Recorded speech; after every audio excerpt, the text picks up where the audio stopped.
Muito bem-vindo ao Momento da Saúde, aqui no programa Encontro com a Vida. Sexta-feira estamos fechando um ciclo da semana, agradecendo a doutora Karen Kepke por ter estado conosco a semana toda. Obrigado, doutora Karen. Eu que agradeço, viu? Muito obrigada mesmo pela grande oportunidade. Olha, nós aprendemos muito essa semana, certamente os pais que estão nos assistindo. Todos os tópicos foram muito interessantes para fortalecer esse relacionamento com os filhos. Mas ontem a gente falou um pouquinho sobre a questão de como lidar com os filhos quando eles erram, né? Às vezes fazem coisas e a gente tem até erros que nós não podemos ressaltar muito, né?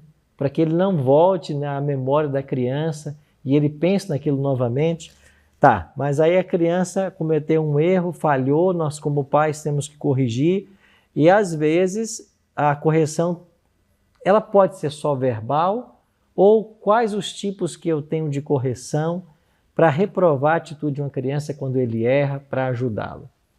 Posso castigá-la? Existe? Castigo talvez seja uma palavra forte, né? Mas como corrigi-la? Olha, existem inúmeras maneiras da gente disciplinar uma criança.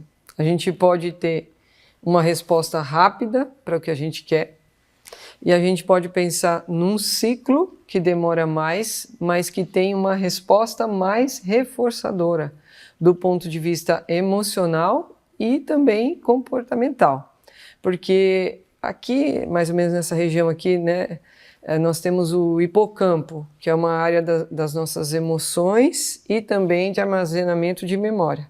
Se a gente conseguir registrar boas experiências, né, com uma emoção favorável, a gente dificilmente vai esquecer daquilo, tá? Eu, por exemplo, quando eu chegar em casa e sentir o cheiro do meu perfume, eu vou lembrar dessa experiência que eu estou tendo com você aqui, né, que é ímpar, entende? Então, assim, a disciplina não deveria ser diferente, só que muitas vezes a gente tem mágoas, né, relacionadas às atitudes de disciplina, e essas mágoas geram repulsa. E às vezes a gente acaba até fazendo algumas coisas que prejudicam a gente, nós mesmos, né? Em função de lidar reativamente contra alguma coisa que fizeram para a gente que foi muito traumatizante. Então, as dicas que eu daria, assim, eu considero que a melhor maneira da gente disciplinar é por um meio mais democrático, que possa gerar neles um entendimento, tá? Quando a disciplina ela acontece por meio do controle, o que é o controle? Se você não fizer, eu vou te bater, né? E às vezes você controla na hora mesmo, você já dá um tapa para parar com aquilo na hora. Pronto, você controlou. Às vezes você grita, e aquele grito, desculpa, até dei um grito maior aqui, aquele grito acaba intimidando a criança, né? Não deixa de ser até uma forma de manipular o comportamento do outro. Você está no controle. Então, momentaneamente, você resolve o problema. Acontece que quando ela não estiver sob a sua tutela, o risco dela não ter entendido nada, dela ter só parado por medo e voltar a fazer, aumenta muito a probabilidade. Deixa eu aproveitar e perguntar a você, qual é o impacto de um grito de um pai, de uma mãe, numa criança pequena em formação? Então, como eu já disse, né? Aqui no hipocampo a gente registra experiências e emoção. E a depender das experiências que a gente tem nesse hipocampo, elas se tornam traumas, tá? E os traumas, eles afetam diretamente a nossa área frontal aqui, que é a capacidade de pensar, de desenvolver empatia, de automonitoramento, de tudo na nossa vida. É a nossa grande área de comando. Por isso que crianças que já sofreram abuso físico, abuso verbal, psicológico, elas têm mais dificuldade de se automonitorar, elas têm mais dificuldade de autonomia, elas têm muito mais dificuldade de cognição, porque isso altera a área frontal. Por quê? Porque o hipocampo está recebendo uma mensagem muito poderosa ali, dolorosa, ele precisa se irrigar de sangue e automaticamente o sistema desativa a área da frente, que é a área de pensar, de raciocinar, né? Então, quando a gente usa a violência, a gente está desativando a capacidade de pensar e de administrar a vida de uma maneira autônoma. Tem uma fase da criança que isso é mais sensível, ou em qualquer fase vai afetar o hipocampo dela? As impressões da infância, elas são sempre mais marcantes. Por quê? Que idade estamos falando? Até, por exemplo, 12 anos, né? Você está fechando um ciclo de desenvolvimento que você tem uma massa maior disponível de neurônios para formar avenidas na alma, que são as que a gente vai circular para o resto da vida. Tá? Eu falo que são as gavetinhas, as experiências que a gente tem. Se a gente forma essas experiências, a gente pega toda essa maravilha de neurônios para formar experiências traumáticas, como que você vai se relacionar com o mundo? Agora, a partir dos 12, você começa a perder essa massa. Ela diminui um pouco, né? E aí o que vale são os esquemas que você vai formando com todas essas experiências, você vai usando esse recurso para resolver problemas. Então, você já tem esquemas precários, né, emocionais, para resolver problemas. Então, você pode gerar outros problemas. Por isso que a fase inicial da vida, ela é um solo fértil. Eu falo que ela é um solo sagrado. As crianças são como depósitos sagrados, né? Que você vai colocando ali, você precisa colocar o melhor. E o que é o melhor em termos de disciplina? É você ter tempo para conversar, e você falar, olha, você tem que nomear, isso aqui é errado por causa disso e disso. Isso aqui tem um nome, mentira. Quais são as consequências da mentira? Então você vai explicar por que não, por que sim. E aí você está ativando essa área aqui, que é o lobo pré-frontal. Né? Estou entendendo. Sim. Então você vai formando gavetas de entendimento sobre o seu comportamento. Mas a partir do momento que eu comecei a pensar nisso mais intencionalmente, planejadamente, né? Muitas vezes eu colocava ela também na cadeirinha para ela se acalmar. Falei, você está nervosa, filha? Então você fica aqui para você se acalmar um pouco, depois a gente conversa. Muitas vezes as pessoas só se brigam e discutem quando estão nervosos, nunca quando eles se acalmam para pensar no que eles vão fazer. Então você vê, tem uma série de coisas que a gente precisa trabalhar que não dá para resumir na vara, né? Tem coisas muito sérias que a gente precisa pensar que você pode acabar você pode acabar cometendo violência mesmo. Está pensando aí como eu? Veja quantas coisas nós pais temos que repensar. Esse é o objetivo, né? Levar você à reflexão, a nós a pensarmos e a buscarmos a sabedoria de Deus para agirmos da forma certa com nossos filhos. Doutora Karen, muito obrigado, viu, por essa semana com a gente. Espero que você volte em outro momento para a gente conversar sobre outras temáticas. E desde já, muito obrigado, viu? Eu que agradeço. Chegamos agora ao momento em que juntos poderemos estudar a Bíblia aqui no programa Encontro com a Vida. Estamos numa série muito especial sobre as cartas de Jesus às 7 igrejas do Apocalipse. E hoje vamos estudar sobre a carta à igreja de Sardes, a 5ª igreja do Apocalipse. A igreja de Sardes é conhecida na história como a igreja morta-viva. Você vai entender o porquê desse título hoje para a igreja de Sardes. Mas antes de abrir o livro sagrado e começar o estudo, nós temos um hábito aqui. A gente sempre ora pedindo a bênção do Senhor e a iluminação do Espírito Santo para compreendermos o seu recado. Ora comigo? Nosso Pai, muito obrigado pelo privilégio de estarmos juntos mais uma vez para estudarmos a Tua Palavra. Queremos convidar ao Deus Espírito Santo para estar conosco e agora nos ajudar na compreensão de mais uma carta de Jesus à igreja de Sardes. Que a Tua Palavra nos auxilie e nos alimente nesta hora. É a nossa oração, em nome de Jesus. Amém. Obrigado por ter orado comigo. Vamos então aqui para a igreja de Sardes, capítulo 3. Terminamos o estudo do capítulo 2 de Apocalipse e agora vamos para o capítulo 3, versos 1 em diante. Assim diz o livro do Apocalipse, capítulo 3. Ao anjo da igreja em Sardes escreve: Estas coisas diz aquele que tem os 7 Espíritos de Deus e as 7 estrelas. Conheço as tuas obras, que tens nome de que vives e estás morto. Sê vigilante e consolida o resto que estava para morrer, porque não tenho achado íntegras as tuas obras na presença do meu Deus. Lembra-te, pois, do que tens recebido e ouvido. Guarda-o e arrepende-te. Porquanto, se não vigiares, virei como ladrão, e não conhecerás de modo algum em que hora virei contra ti. Tens, contudo, em Sardes umas poucas pessoas que não contaminaram as suas vestiduras e andarão de branco junto comigo, pois são dignas. O vencedor será assim vestido de vestiduras brancas, e de nenhum modo apagarei o seu nome do livro da vida. Pelo contrário, confessarei o seu nome diante de meu Pai e diante de seus anjos. Quem tem ouvidos, ouça o que o Espírito diz às igrejas. Que carta maravilhosa nós podemos testemunhar aqui a essa igreja de Sardes. Esta é a 5ª carta escrita destinada à 5ª igreja que existia na Ásia Menor. E em cada uma dessas cartas, Jesus se apresenta de maneira distinta e maravilhosa. Não é mais o Cristo que fora crucificado, agora é o Cristo ressurreto. Ele não está mais preso na cruz, ele agora é o Cristo glorificado, que aparece para João com uma mensagem específica para cada momento da história.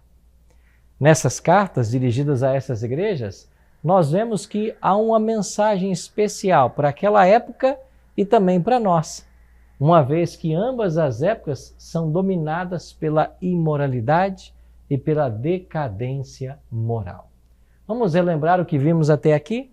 Começamos com a igreja de Éfeso, depois Esmirna, Pérgamo, Tiatira e agora chegamos à igreja de Sardes.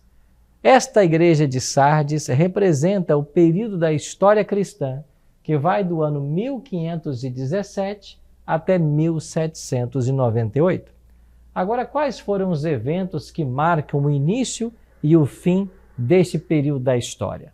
Começamos no ano 1517, quando Martinho Lutero afixou na porta do castelo de Wittenberg as 95 teses contra a venda de indulgências.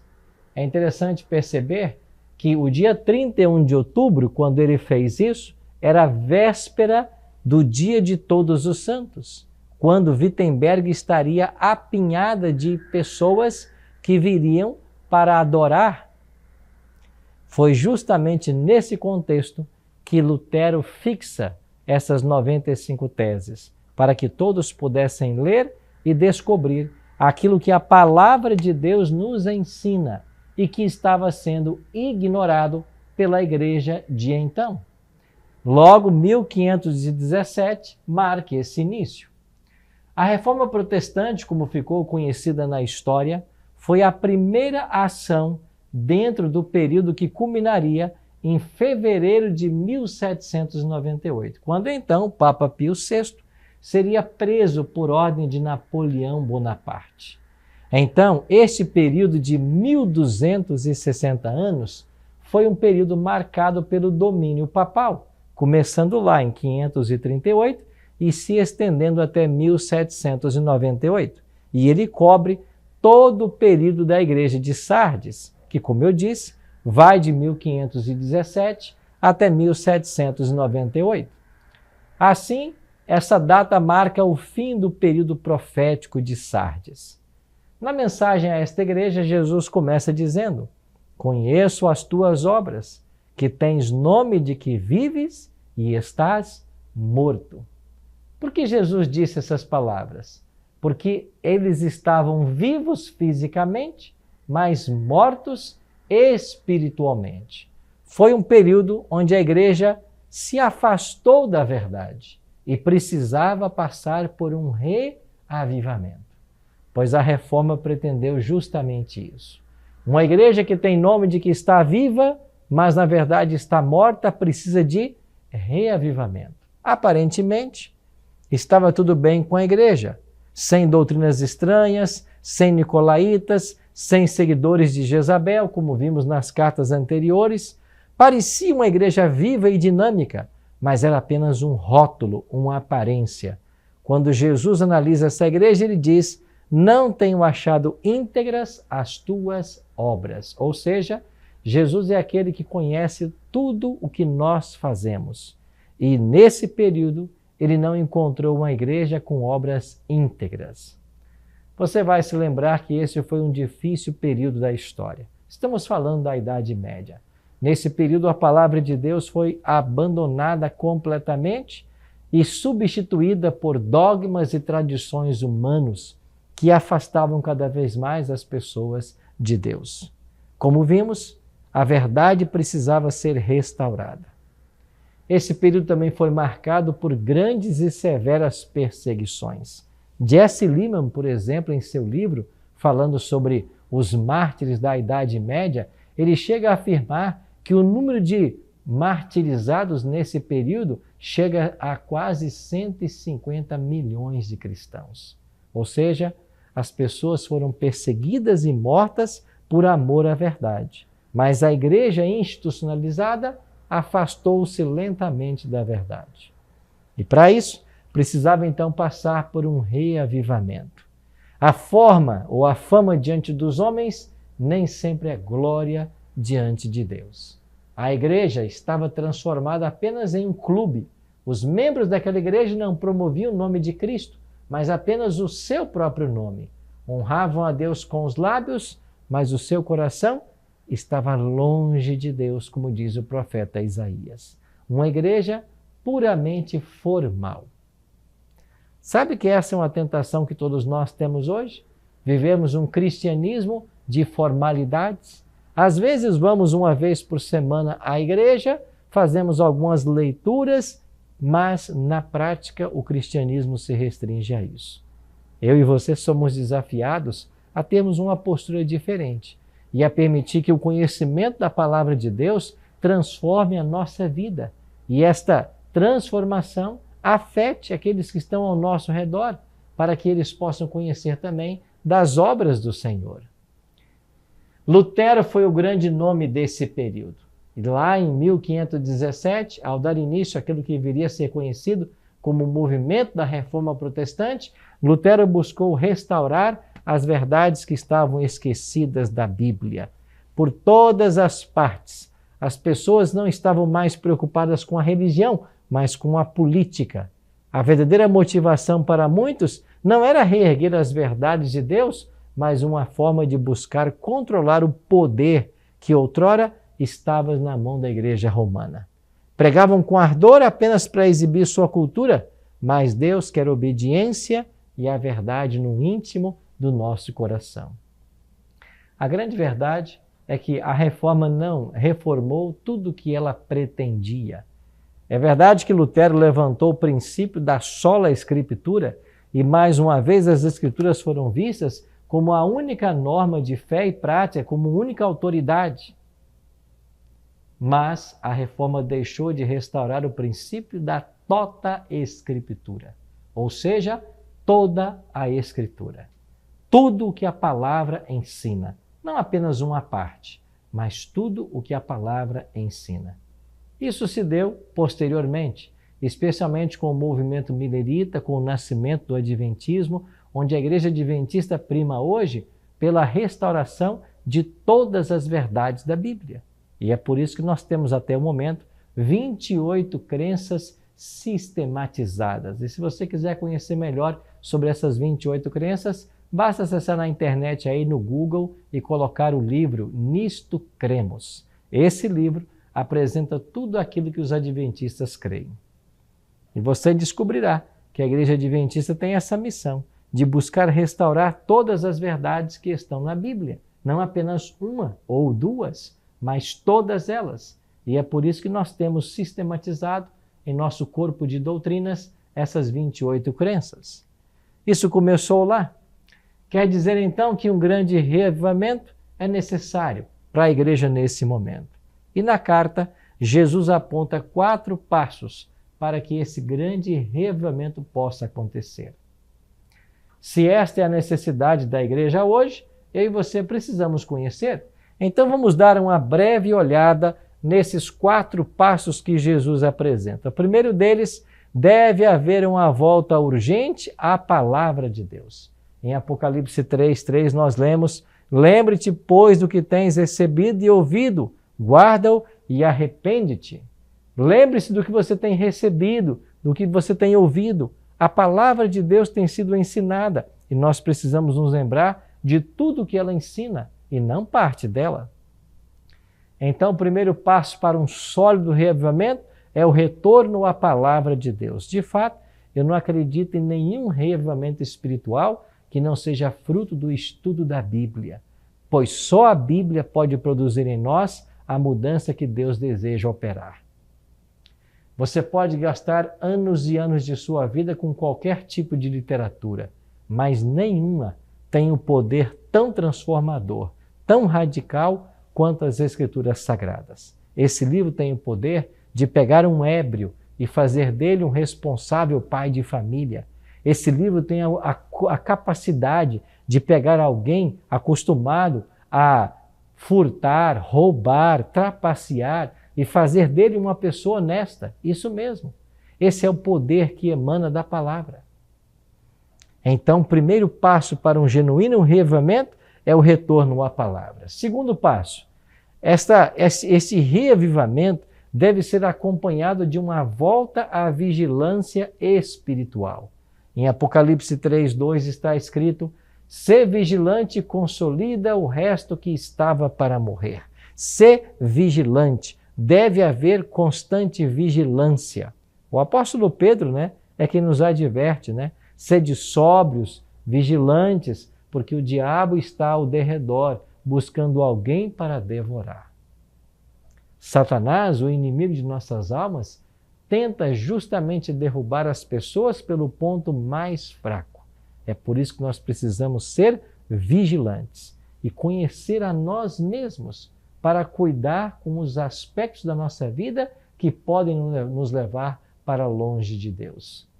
Terceiro passo, deve representar uma volta à santidade.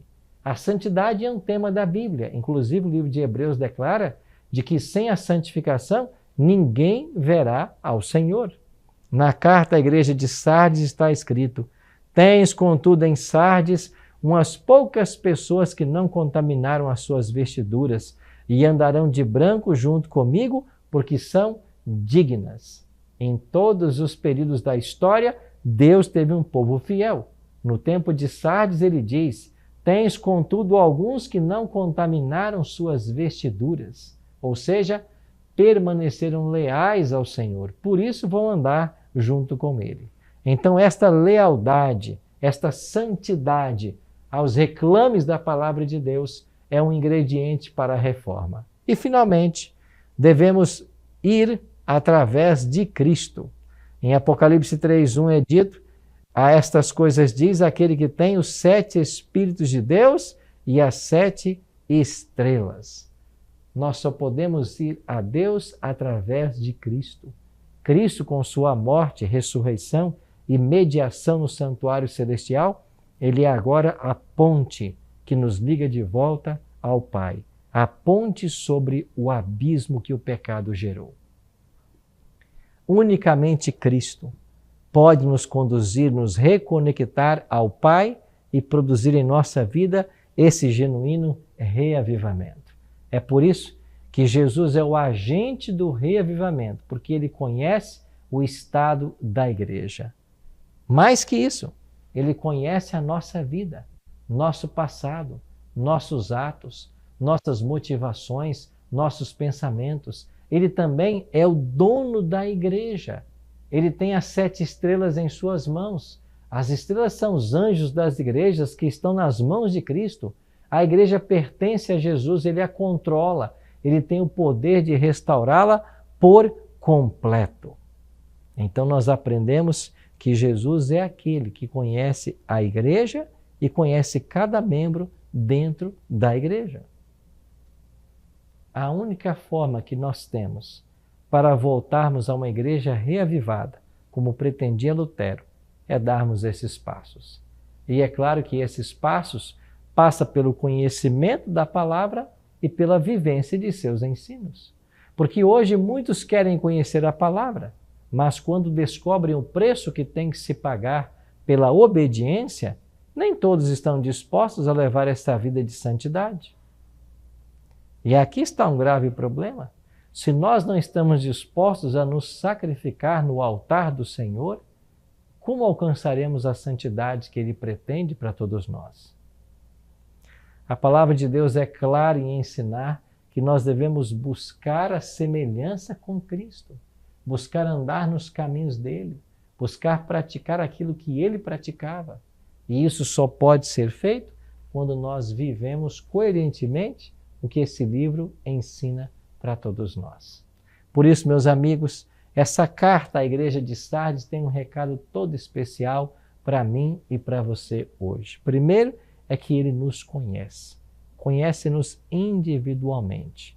Aliás, em todas as cartas, Jesus se apresenta como aquele que sabe da situação da igreja e dos indivíduos.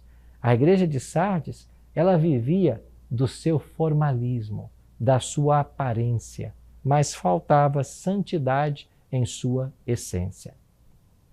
Você percebe que essa é uma grande dificuldade do cristianismo nos dias atuais?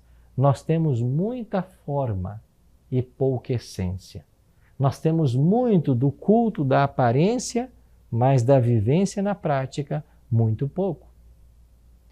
Eu conversava com uma família há poucos dias atrás e eles me falavam a respeito de como viveram por décadas em uma outra denominação, em uma outra igreja, onde muitas vezes nem a Bíblia se incentivavam a ler.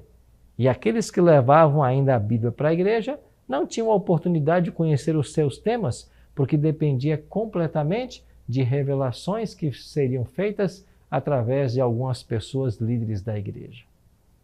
Pode ser que eu esteja falando para alguém agora que também vive um momento assim. Você tem esquecido do estudo da Bíblia. Talvez essa não seja nenhuma prática cristã que você adotou e você depende exclusivamente daquilo que os líderes religiosos estão falando e orientando. Deixa eu dizer uma coisa para você com todo o carinho que você merece. Jesus fez uma séria advertência nos evangelhos quando ele disse: se um cego guiar outro cego, ambos cairão no barranco. Isso mesmo. Se um cego guia outro cego, ambos cairão no barranco. Isso significa dizer que a nossa única segurança tem que estar na palavra, naquilo que ela ensina. Eu quero dizer para você que você não deve aceitar mesmo nem tudo que eu digo, mas você deve investigar na Bíblia para saber se aquilo que eu estou dizendo está na palavra, é coerente. Aqui no programa a gente quer motivar você a estudar a Bíblia, a conhecer cada vez mais a vontade do Senhor. Você não deve confiar apenas naquilo que as pessoas dizem. Você deve tirar a prova dos 9, examinando por você mesmo nas Escrituras Sagradas. É isso que Jesus espera de nós. E quando nós agimos dessa forma, nós permitimos que a palavra de Deus seja a autoridade. E ela que vai nos dizer para qual caminho seguir. A igreja de Éfeso veio e passou. Esmirna, Pérgamo, Tiatira. E quando chegamos a Sardes, a quinta igreja do Apocalipse, nós descobrimos de que a mão de Deus em todo momento está conduzindo a história da igreja cristã. De acordo com o livro do Apocalipse, as coisas vão terminar bem, porque a história é o palco da atuação divina e Deus está conduzindo todas as coisas para um final feliz para seu povo. Por isso, meu amigo, minha amiga, eu pergunto para você hoje: será que a profecia à igreja de Sardes se cumpre em nossa vida? Será que nós aparentemente somos cristãos, mas dentro do coração estamos longe do Senhor? Será que a nossa religião não tem passado de um mero formalismo, de uma frequência semanal à igreja, mas estamos completamente alijados de Cristo? Eu queria que você pensasse nisso agora. Eu espero que você tenha pensado um pouco e refletido na sua história, na sua experiência, e que você busque esses elementos que vão nos conduzir ao verdadeiro reavivamento. Lembrando que todo verdadeiro e genuíno reavivamento passará pelo estudo da Bíblia e conduzirá as pessoas até Jesus. Que isso aconteça em nossa vida, em nossa casa, e nos prepare a cada instante para o regresso do Senhor. Ora comigo agora. Pai querido, muito obrigado pelo estudo da Tua Palavra hoje. Obrigado, Senhor Deus, por descobrirmos que o Senhor conhece a todos nós intimamente, que ninguém pode esconder nada do Senhor. Se temos vivido uma religião de aparência, se temos parecido vivos, mas estamos mortos espiritualmente, que o Teu Espírito Santo nos reavive e que nós possamos experimentar a alegria do Teu serviço. Cuida, Pai, de todos nós nesse dia. É a nossa oração. Em nome de Jesus. Amém.